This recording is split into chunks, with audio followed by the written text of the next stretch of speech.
Jazakallah khairan soalan Tuan.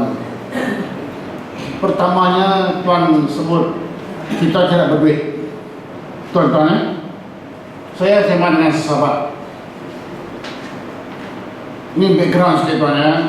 Saya masa Universiti Melaya dulu saya aktif dalam persatuan dan pernah menjadi Presiden Persatuan Mahasiswa Islam Universiti Melaya. Datuk Seri Anwar Ibrahim itu setahun dulu pada sama ada. Keluar dari Universiti, saya bersama dengan beliau dan ramai-ramai lagi kepala menumbuhkan Angkatan Mulia Islam Malaysia. Ini pun salah seorang aktivis ABIM di US. Ini nak cakap pasal duit Pak. Kita berdakwah pada masuk ala kadar. Ya, masa itu belum ada highway kan ya. Kalau saya kita nak ke Johor, ke utara, ke Madinah Timur, yalah tuan-tuan jalan lama kan. Baik. Pada hemat saya tuan yang bertanya dan tuan-tuan dan puan hadirin. Sebenarnya orang Islam di Malaysia bukan tak ada duit. Saya ulang, orang Islam di Malaysia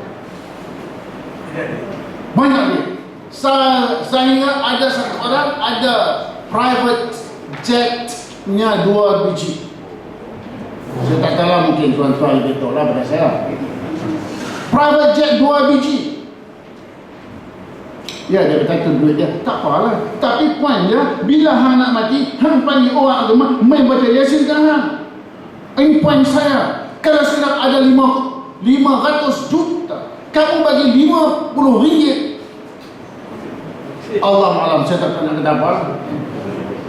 Ada satu orang beli Dodge kapal layar pada masa itu tahun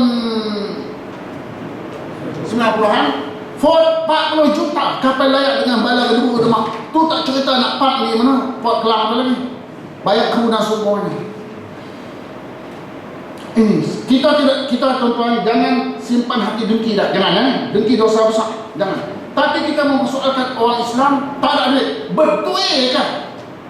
Betul kau Islam tak ada duit? Ini poin saya nak sebut. Tak mahu sebut nama, tuan-tuan lebih maklum. Tapi bila nak mati, panggil orang tafiz, main. Ada problem politik ke contoh lah katakan, ada problem bisnes dia, main baca Yasin, baca apa-apa tafiz dalam office dia ada rumah dia. Ini pengalaman sebab saya operate saya dengan sahabat ada sekolah tahfiz. Saya ada sekolah tahfiz dengan kawan-kawan. Jadi ini Pak. Maka kita tidak boleh salah aja orang yang kenaan. Datuk Seri ini tuan-tuan yang kenaan adalah kita tak boleh salah. Maka peranan kita yang ada sedikit connection dengan mereka, tuan tak apalah tuan nak buat nak beli 80 biji private jet kayak yacht 80 biji bersama sekali dengan Queen Elizabeth punya kapal, tapi buat main sikit daripada kekayaan yang Allah Ta'ala beri kepada Tuhan untuk dakwah. Saya pernah minta dengan seorang menteri, saya dengan kawan-kawan pada masa itu orang itu menjadi menteri keuangan. Saya kata bawa main bagi kat kita 20 juta, bukan bagi kat saya, masuk kepada akaun ABIM 20 juta. Kita suruh ABIM buat dakwah di Sabah. Orang yang kenaan sini. Ini hadirin-hadirat. Kita jangan marah kepada orang yang tak mau bagi. Cuba kita bagi tashkil, kalau bahasa orang tabligh kita tashkil supaya perlu bagi. Dengan ada sedikit duit. Betul. Duit bukan segala-galanya. Betul tak? Tetapi segala-galanya nak pakai duit. Tidak. Tidak tuan kan? Nak beli tol. Ada 3 kupang tol ni RM1.50. Takkan? Sila goskan. Dia nak goskan macam mana? Ini tuan. Itu nombor 1. Nombor 2. Lupa soalan nombor 2 apa kan? Soalan kedua tu tentang ulama. Ulama siapa kita nak refer? Mudah saja tuan-tuan, bagi saya mudah. Ulama yang kita nak ronjok ialah ulama yang diiktiraf, yang diangkat, yang dilantik oleh Sultan negeri yang berkenaan. Itu aja kita rujuk. Taklah rujuk kepada saya, taklah rujuk kepada Saudara Karim. Rujuk kepada ulama yang ditauliahkan oleh Sultan. Hantu saya kira lah Sultan tu macam mana. Tapi soalnya sekarang, ini contoh lah. Tidak kena-mena yang hidup dan yang mati. Tak ada. Jadi mufti itu memang betul. Kalau dia tak mufti, kalau dia tak betul, challenge kita ada. Tuan mufti ini salah.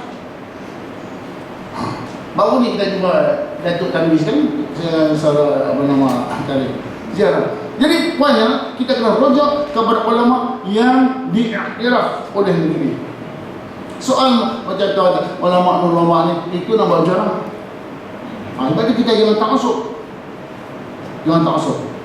Kemudian nombor 3 soal Dia di negara Arab, di Arab. adakah beliau banyak negara? Jadi itu Allahu alam, sebab negara Arab ni dia terutama Saudi lah, dia sorok benda-benda yang disembunyi, benda-benda yang aib ni. Afghanistan, Pakistan, India semua tu. Tetapi ya daripada cakap umum lah, cakap cokek road lah kita kata. Cakap cokek ni, aktiviti tu ada. Tapi dia tu aib, dia malu kan, dia tak cerita benda-benda, tapi aktiviti tu ada. Ada satu lagi yang keempat tu, saya tak ingat. Tuan, kita ingat apa? 2/3 parlimen. 2/3 parlimen, ya betul. Betul, 2/3 parlimen kita wajib, bagi saya lah, dengan saya wajib mempertahankan supaya orang Islam menguasai paling kurang 2/3 parlimen. Bukan sahaja kalau dia boleh ubah undang-undang peraturan LGBT, tetapi dia akan mengasah supaya perkara yang berkaitan dengan kedudukan agama Islam. Sekarang kedudukan agama Islam dijamin oleh perlembagaan kerana Islam adalah agama persekutuan, bukan Islam agama resmi. Bukan, jangan salah faham tuan-tuan. Islam bukan agama resmi. Kalau agama resmi macam kita, setengah orang tu kawan saya ada beberapa kawan saya, dia kata kalau ada resmi ni, kalau ini isteri saya yang resmi, ini isteri saya yang tak resmi, ini kereta saya yang resmi, yang kerjaannya kan, tak jagalah. Jadi saya jaga kereta saya yang tak resmi, betul kita jaga, betul-betul habuk. Sama antara isteri, sama isteri resmi tak nak jaga, yang nak jaga isteri yang tak resmi. Ini yang lingkup negeri ni. Tuhan turun bala. Minta maklum, ibu-ibu bukan kita nak cerita. Jadi agama persekutuan, bukan agama resmi Malaysia. Agama persekutuan termakna. Maka sebab itu kita beri kuasa untuk melaksanakan apa sahaja yang berkaitan dalam urusan untuk mendaulatkan Islam. Tapi problem ni politician ni paling tak kira lah belah mana pun. Mereka ni bukan jaga agama, dia jaga kedudukan mereka, dia jaga entah projek mereka apa semua ni. Ini problem kita. Jadi kita haraplah perempuan, ibu-ibu dah kita jaga agama kita, tak kira mereka. Tapi poinnya mesti kita menjaga Tuhan kan, hukum adat, kita mesti bekerja mempertahankan supaya 2/3 itu paling kurang tidak habis, tidak jatuh kepada golongan liberal plus dan pro LGBT. Allah.